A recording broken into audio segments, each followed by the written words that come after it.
Welcome to Sabs podcast. I'm your host, sabrinasalvati. My special guest today is Chris Hedges. He's a journalist and author, and he's also the host of the Chris Hedges Report on the Real News Network. Welcome back, Chris. Thank you. All right, Chris. So I want to start with the situation that's happening with the university presidents, particularly the president of MIT, Harvard, and UPenn.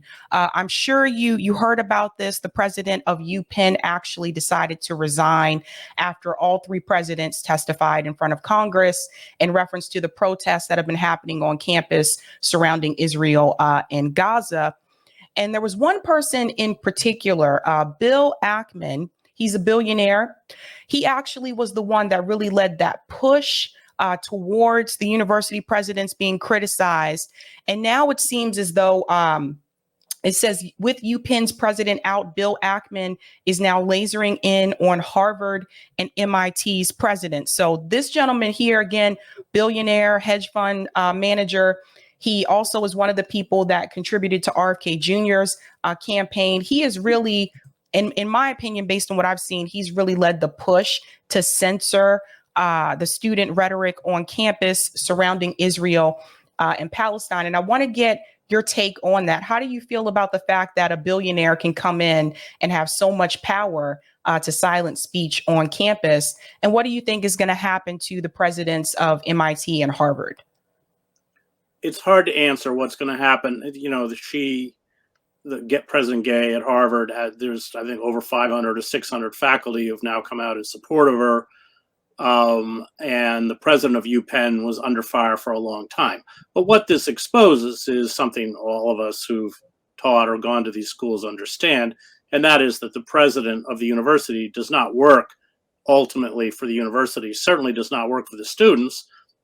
They are overcompensated fundraisers. They work for the wealthiest donors, and schools like Harvard, UPenn, MIT, they're awash in money. They can never get enough. I mean, these are endowments in the billions of dollars. I think Harvard's endowment's over $30 billion. But in fact, that kind of lust for money on the part of the administration has deformed the university, not enhanced it, not only in terms of catering to students who are not qualified to get in. Harvard has what they call the Z list, and that's the list of very, very wealthy people, wealthy donors whose kids are usually fairly mediocre, but they get in anyway. And so now this is kind of just out in the open. So it's not new. Remember, Harvard ran Cornel West out in large part, I think, because of his open support of the boycott, divestment, and sanction movement.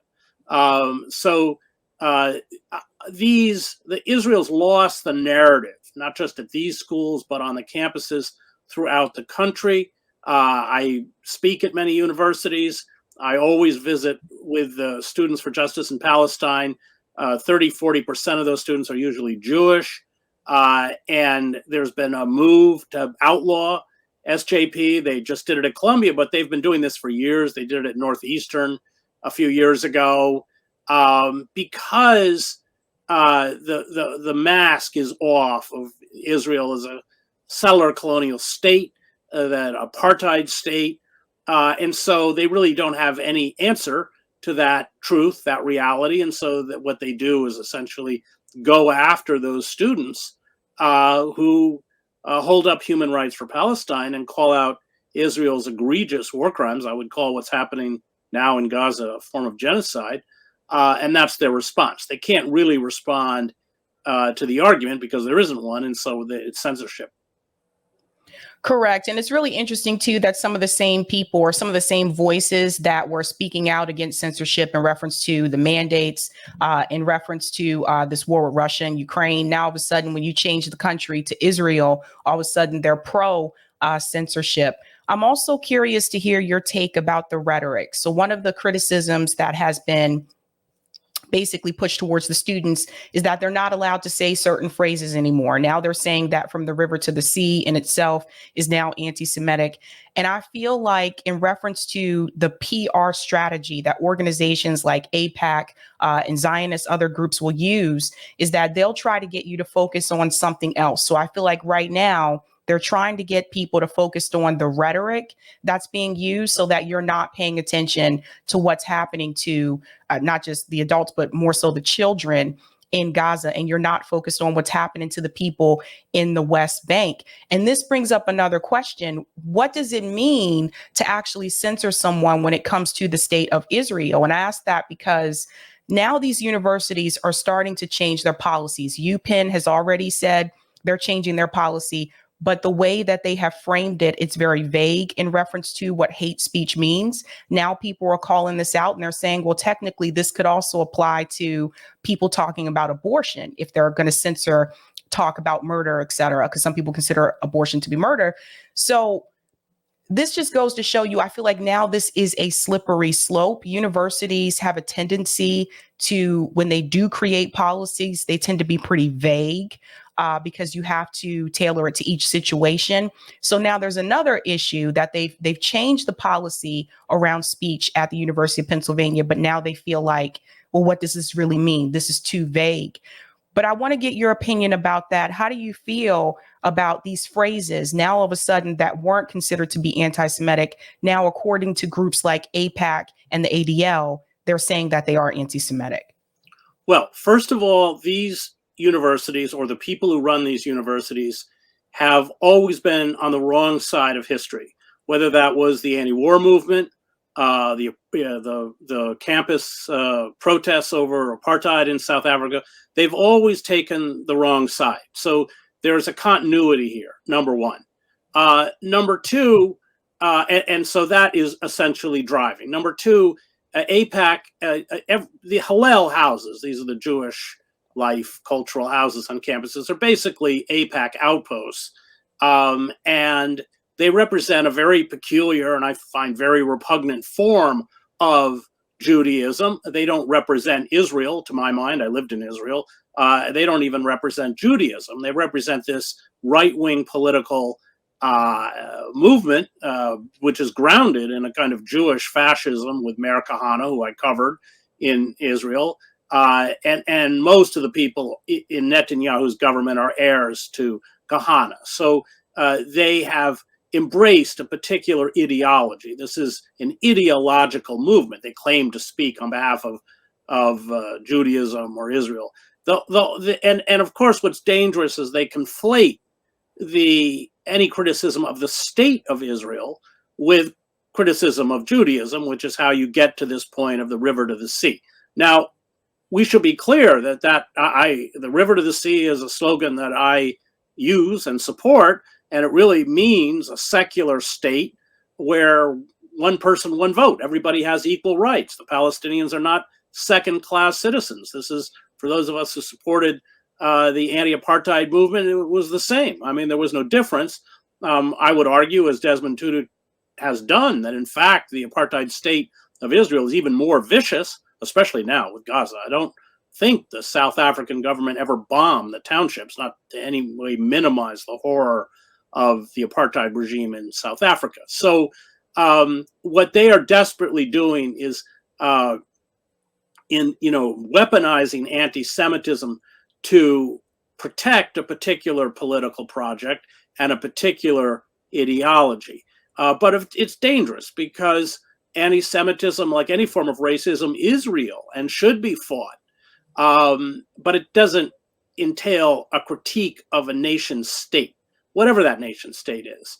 And of course, we've seen internally within Israel a real crackdown on any form of dissent, anyone with a conscience, not just Palestinians, but of course, Israeli Jews themselves. And having lived in Israel and having deep admiration for people like Amira Haas and others who are very courageous journalists, Gideon Levy, Miko Pellet, all sorts of others, that's very, upsetting. So this is a a political movement, a far-right political movement with a far-right agenda, with an ideology that has its roots in what I would call Jewish fascism, and they have big money donors behind them, and these universities are acting historically the way they've always acted. There's no difference.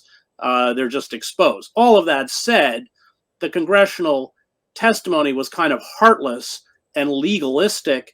I don't think they did a particularly good job. I think legally, they, what they said was correct. And I think also you have to listen to the whole testimony, because you had questioners equating the river to the sea or BDS with anti-Semitism. And that was, when they asked about anti-Semitism, I would argue that many of the tropes they use to define anti-Semitism, again, are not anti-Semitic. They're tropes or slogans that are used to criticize the Israeli state, or in the case of boycott, divestment, and sanction movement, which I support, a way to sanction Israel or pressure Israel to respect the human rights of Palestinians. That's right. And one of the things I've noticed too is that some people do not realize that the Palestinian people, they're also Semites, right? So I actually showed this before because I realized a lot of people didn't realize this.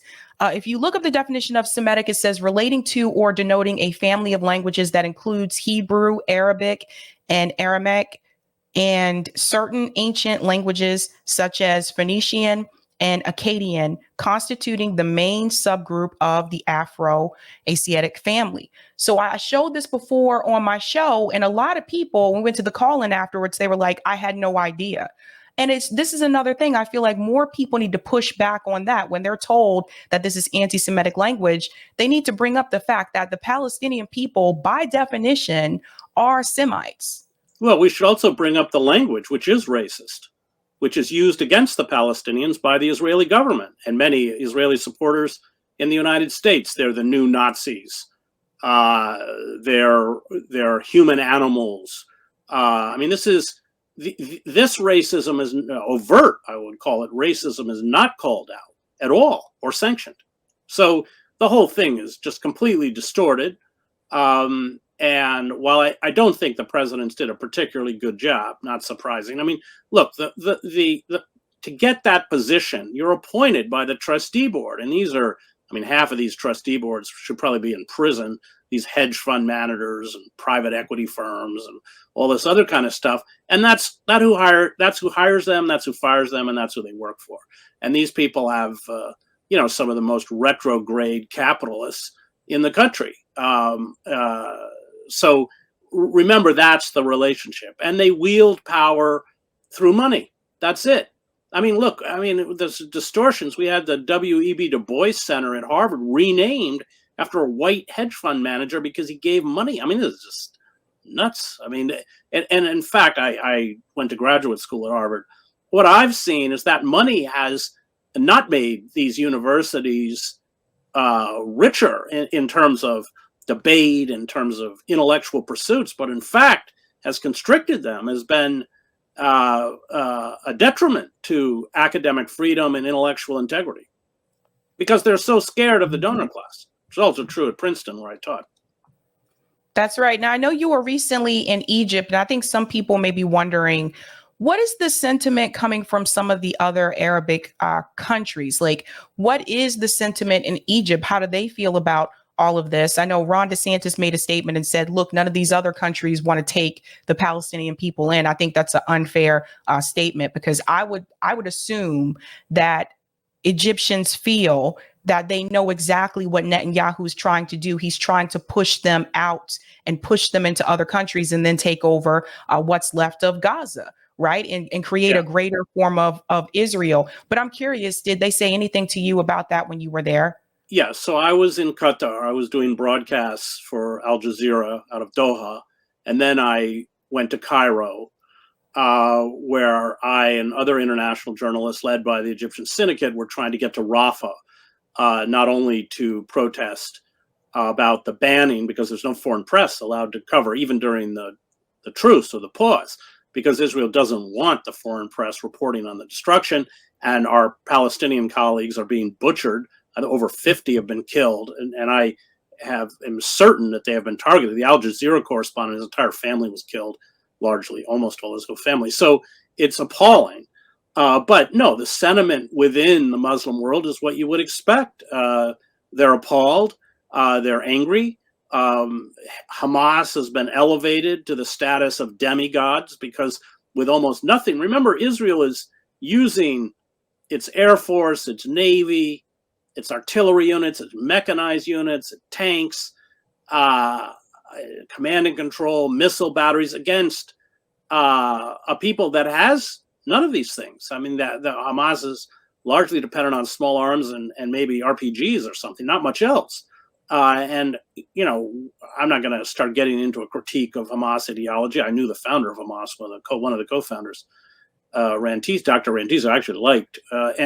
But, you know, they are mounting a very heroic struggle. I mean, there's just no way around it. And that is how they are viewed throughout the Arab world. And I just want to add that the United States, it's going to take a decade. I mean, the United States is the view of the United States in the Muslim world after 20 years of feudal warfare is already pretty low. But the full-throated support for Israeli genocide, including now $100 billion, which they bypassed Congress, of tank shells, and I mean the $10 billion in supplemental aid. And Israel already gets $3.8 billion a year already from the United States. There's the United States. It's not in the long-term interests of the United States at all. So yeah, the Arab street is appalled, upset, and quite vocal, and they have every right to be. No, it's almost universal.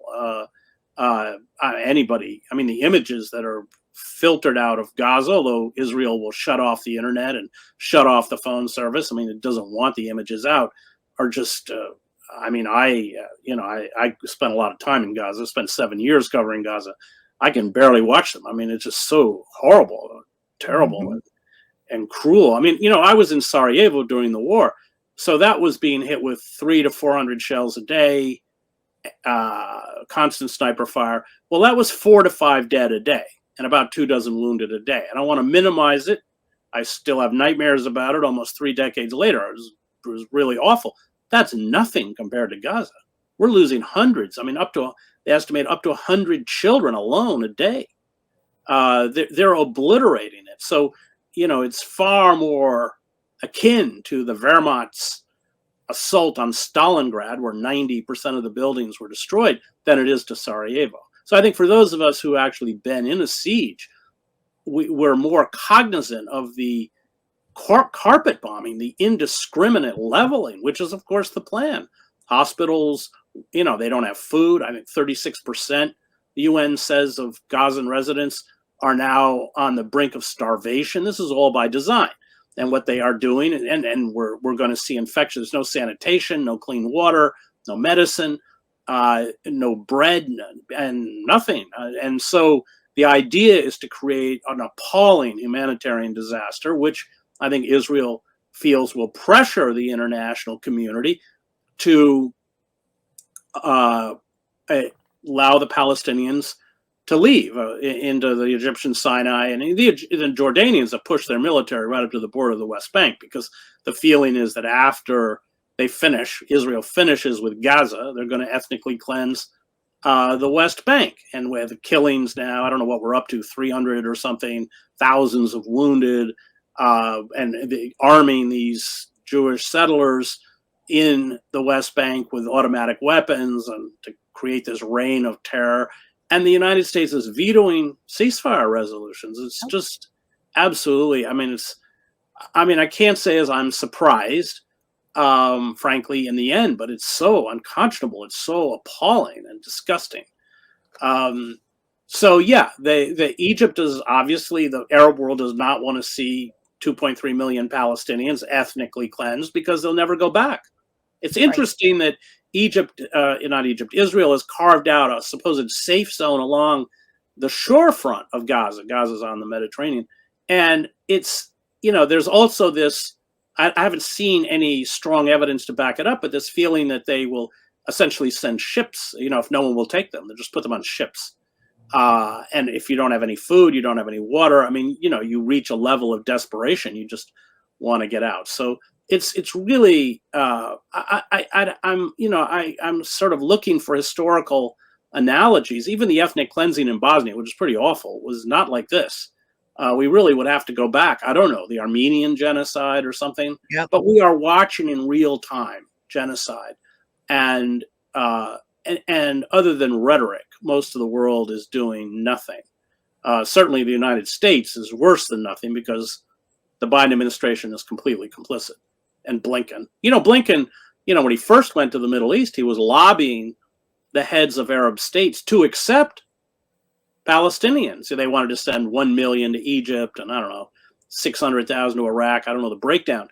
And the Arab leaders just shut the door in his face. So the United States fully knows what's happening and is essentially a co-partner in the genocide that Israel is carrying out and in the strategy to depopulate Gaza, to ethnically cleanse Gaza. That's right. You mentioned Bosnia.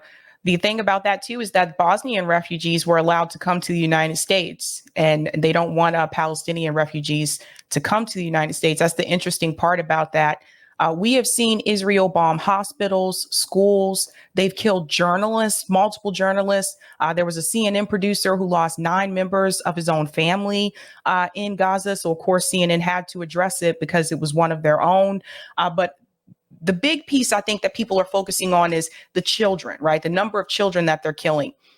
I really believe they're trying to erase the culture, not just the people, but just take it all away, take away the journalism. So you don't have the news, you don't have the press released from that area, get rid of the hospitals. So there's no health care, remove the schools, you remove the education. I feel like they want to wipe out the entire culture so that it never exists again in the future. Yeah, what they want is to erase the very idea of Palestine. Ain't going to work, but that's what they want. Yeah, you're right. And it's a classic scorched earth policy where essentially you make an area uninhabitable. You can't survive within that area. The humanitarian aid is almost token. I mean, first of all, it can't get anywhere within Gaza much past Rafah, which is the city on the border with Egypt. It's not even getting into Han Yunis. So, yeah, that's right. The idea is to create an uninhabitable zone. Remember, Gaza is not very big. It's only 20 miles long and 5 miles wide. It's one of the most densely populated spots on the planet. And what you've done is essentially cut Gaza in half and pushed 1.1 million Palestinians from the north into the south. So it's not sustainable anyway, but it's certainly not sustainable even in the short term because, as you said, bakeries, by the way, have been a big target. Anything that can sustain a population is being destroyed. Water treatment, there's no fuel, and that's by design. The savagery of it is just jaw-dropping. Well, I have to admit, I have been very much impressed with the youth, the young people that have actually taken to the streets. Protests have been happening like nonstop. And I really feel like because of all the protests and the number of people that have shown up to those protests, I feel like that actually pushed mainstream media to cover even just a little bit of the Palestinian side of this conflict. Whereas before I felt like they weren't focusing on that at all. They're now talking about the humanitarian issue. They're now talking about, what's happening to the children. Whereas before the protests, I felt like it was all just, Gaza attacked Israel. And now we're finding out information from the New York Times. They reported that Israel knew about the upcoming attack over a year and a half ago. So I feel like they're starting to lose the narrative or lose control of the narrative. And I wonder, what you think that means for independent media, because a lot of us in independent media, we've been talking about this, but we were talking about this before October 7th happened. People like Abby Martin, of course, as you know, Dan Cohen, Miko Palid, like they've created documentaries. Max Blumenthal created a documentary about this years ago. But now I feel like more attention is being drawn back to the independent side of things because they're seeing that independent journalists are covering a side of the story that mainstream media hasn't told us about for quite some time. So I wanted to get your take on that. Yeah, no, I think the protests, and I have been to a few of them, including in Washington, they're very, very important. And they are very heartening because they're really driven by, young people, young activists. I went to a lot of the anti-war protests against the wars in Iraq and Afghanistan, and they all skewed old, they all skewed kind of my age era, So that's very heartening. And I think you're right to raise the issue of the media, because I think part of the issue is they don't trust, nor should they. They don't trust the corporate media. And you're right, they have shamed the media. Not that I think they're doing a very good job. I mean, Jake Tapper, I hope he gets a salary from the IDF, because he shouldn't do that for free. So no, they don't do a good job, but you're right. That pressure is important. But I'll also tell you, coming from the Middle East, that it's very important for the Palestinians who feel erased and forgotten. It's very, very important.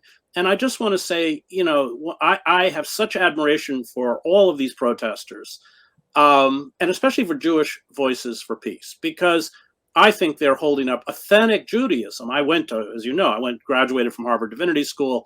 I studied Judaism, even though I ended up, I'm a Christian, I'm a Presbyterian minister. But, Judaism, like Christianity, these were theological systems written by the oppressed. They were acutely concerned with the oppressed, the prophets, Jeremiah, Isaiah, the importance of Jewish rabbis like Abraham Heschel, Martin Buber, to the civil rights movement. I mean, so that for me is real, Judaism, not slavishly supporting the war criminals in Netanyahu's government. And so Jewish Voices for Peace they've done great work, and they're very, very important. So yes, these protests they've shamed the media. The role of the alternative press throughout history has always been to shame the commercial media into doing their job. I write for ScheerPost, run by Bob Scheer, former editor of Ramparts. That's what Ramparts did. Now, he never made any money at Ramparts. I mean, the famous story where he thought he would reprint a Pan Am ad from a Time magazine or something on the back to try and show that he was respectable and get advertisers, and Pan Am sued him to take it off. So yeah, but that is the role of because these people don't own us. They don't own us. And believe me, all those CNN, read the statements by the owners of CNN and MSNBC on this. It's just appalling. I mean, they're openly salivating, at the feet, or, groveling at the feet of the Israel lobby. But yes, I think these protests have been very, very important. I just gave a lecture that is probably worth watching, called The Genocide in Gaza. If you type my name and that into YouTube, it's an hour long. But because I spent so long covering Gaza, I think it helps put the genocide in context, because it's not really new. The intent is not new. Going all the way back to the foundation of Zionism, the intent has been to steal the land, marginalize, subdue an indigenous population. That's always been the intent. What is different is the scale, which is, outstripping the worst tragedy the Palestinians endured in 1948 with the so-called Nakba, or catastrophe, where thousands of Palestinians were murdered in massacres, and 750,000 Palestinians were ethnically cleansed, many of them, by the way, going to Gaza. We're actually seeing something worse than the Nakba now. I showed everyone a video from Malcolm X. It was a speech that he gave about the Palestinian struggle. Most of the audience members said they never heard that speech, and they've heard several speeches from Malcolm X, but none that had to deal with Palestine, where he was warning people and he told them we have to respect the Palestinian people and what was happening to the Palestinian people back then, right? So there is a statue of Malcolm X in Palestine. We have civil rights leaders and activists like Angela Davis, Kwame Ture, like all of these civil rights leaders that actually stood with the Palestinian people. They stood with the Palestinian struggle. And if you ask most people about that today, they have no idea, especially younger people. I think more people are discovering it now. But this type of information, even when we're taught about revolutionary leaders in school, They never mentioned Palestine. They never mentioned, what Malcolm X going to Palestine. They really didn't talk about Muhammad Ali's view about what's happening to the Palestinian people. And I think this is a chance for that to have a resurgence again. But I think a lot of people are just not aware that this is not a new issue. And a lot of the revolutionary activists were aware of it and tried to educate people about it back then. Yeah, well, they sanitize all these figures. They freeze King in 1963 with "I Have a Dream." I mean, I teach in the prison. I'm about to teach tomorrow in the prison, and they've got the prison authorities will put quotes from Malcolm X on the wall, but not those kind of quotes. It's like, study hard and education, and yeah, I mean, almost Malcolm X. They make Malcolm X almost sound like a self-help guru. And you're right that these people were radicals. King too was a radical. But you gotta be proactive. You gotta go, because they're never going to feed that kind of stuff to you. They're never going to. You're right. But yeah, Malcolm. Malcolm was a prophet, and I think King was a prophet too. And they understood that imperialism is the external expression of white supremacy. Look at the language that is used against Muslims in Iraq: sand, N-word, and Haji, and Alibaba, dung shoveler. I mean, it's racist. It's just patently racist. And there is that intimate connection, as where especially Malcolm, they understood that the exploitation, subjugation, violence that was used against people of color abroad was intimately linked to the white supremacy and repression of people of color at home. Read Imperial Reckoning, this book that won the Pulitzer a couple of years ago on the British in Kenya against the Kikuyu and the Mau Mau rebellion. I mean, so yeah, there's an intimate relationship there, which people like Malcolm understood. What do you think all this means for President Biden going into 2024? Like right now, there are three candidates, Claudia De La Cruz, Cornel West, and Jill Stein, that are correct on this issue. They get the Israel-Gaza issue correct. My fear is that a lot of people are going to stay at home. But I think this does spell trouble for Joe Biden. I was reading recently that a lot of people oppose his decision making in reference to Gaza, what's happening to the people, aiding Israel with weapons. A lot of people are opposed to that. That includes Democrats, by the way, and Republicans. What do you think that means for him come 2024? Well, it's a year away. So it's hard to tell. I'm not going to vote for. I wasn't going to vote for him anyway. I mean, as somebody who spent so much time in Palestine, as soon as I heard Obama give his speech in front of AIPAC, I said, "That's it. I don't care if I'm the only person who stands with the Palestinians. I'm not selling them out." It's emotional in that sense. Well, apathy. I mean, it's going to feed the apathy. I think you're right. I think that the way Trump wins is, how can you get fired up about Biden? I mean, even before he bloodied his hands with this. Yeah, about his approval rating. I mean, there was one poll that had 37%. I think among Democrats, 77% or something. I may have it slightly off. Want a ceasefire, but you're right. Even among Republicans, it's a majoritarian opinion. But he doesn't work for us. He works for the arms contractors, the weapons industry that's making a killing off of Ukraine and off of Gaza. He works for the big, rich money donors, the same people who run the universities. He works for the well-oiled and wealthy lobby groups like AIPAC. That's who he works for. In the same way that the presidents of these universities, that's who they work for. And by the way, that's who owns the media. Last question for you, Chris. What do you think is going to happen after this is all said and done with? Do you think we'll finally see some type of a push towards some type of self-determination for the Palestinian people? No. There's no going back now. The level of death and destruction means that Israel has now decided that the only language they will speak is the language of death. And they have traumatized, abused, rendered homeless an entire generation of Palestinians who aren't going to forget. And they have huge sympathy and support, especially within the Muslim world.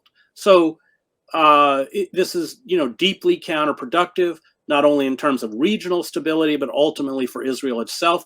there's no way that there's going to be a two-state solution. Remember, Mahmoud Abbas he just runs a colonial police force. He has no support within the Palestinians themselves. And in 2005 elections, Hamas took control of the West Bank. They just so yeah, it's really disastrous on every level, not just in terms of the human suffering that has engendered, but also in terms of where we're going. We're not going anywhere good. It's not good for the Palestinians. It's not good for Israel, and it's not good for us. Mm-hmm. All right, Chris, thank you so much for coming on. Yeah, not at all. Thanks for having me.